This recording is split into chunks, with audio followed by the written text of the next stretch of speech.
CM సహాయ నిధి పేదల పాలిట వరం 13 మందికి 5,654,000 విలువైన చెక్కులను అందజేసిన ఎమ్మెల్యే శ్రీరామ్ రాజగోపాల్.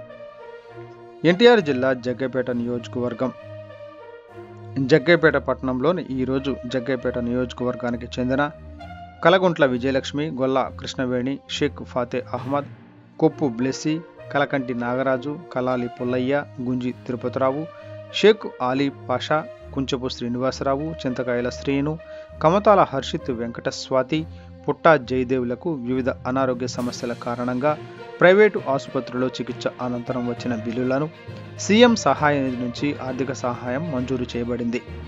ఎమ్మెల్యే శ్రీరామ్ రాజగోపాల్ తాతయ్య సిఫార్సు మేరకు ప్రభుత్వం మంజూరు చేసిన 5,654,000 రూపాయల విలువైన చెక్కులను ఈరోజు ఎమ్మెల్యే తన నివాసంలో బాధితులకు అందజేశారు. ఈ సందర్భంగా ఎమ్మెల్యే శ్రీరామ్ రాజగోపాల్ తాతయ్య గారు మాట్లాడుతూ, ముఖ్యమంత్రి సహాయ నిధి పేద ప్రజలకు నిజమైన వరం. అనారోగ్యంతో బాధపడుతున్న కుటుంబాలు ఆర్థిక సమస్యల వల్ల చికిత్సలలో ఇబ్బంది పడకుండా ముఖ్యమంత్రి నారా చంద్రబాబు నాయుడు సహాయం అందిస్తున్నారు. ప్రతి అర్హుడికి ఈ సాయం చేరేలా నేను కృషి చేస్తానని అన్నారు. ఇదే కాకుండా కూటమి ప్రభుత్వం అభివృద్ధి, సంక్షేమ కార్యక్రమాలను వేగంగా అమలు చేస్తోంది.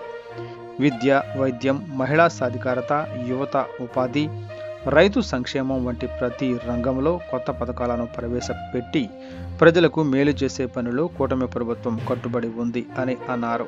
ఈ కార్యక్రమంలో వార్డు కౌన్సిలర్లు కన్నెబోయిన రామలక్ష్మి, గొట్టె నాగరాజు మరియు మాజీ మార్కెట్ యార్డ్ డైరెక్టర్ మల్లెల కొండయ్య, వేదులపూరి సైదులు నాయకులు గాలం శ్రీను, షేక్ షబ్బు తదితరులు పాల్గొన్నారు.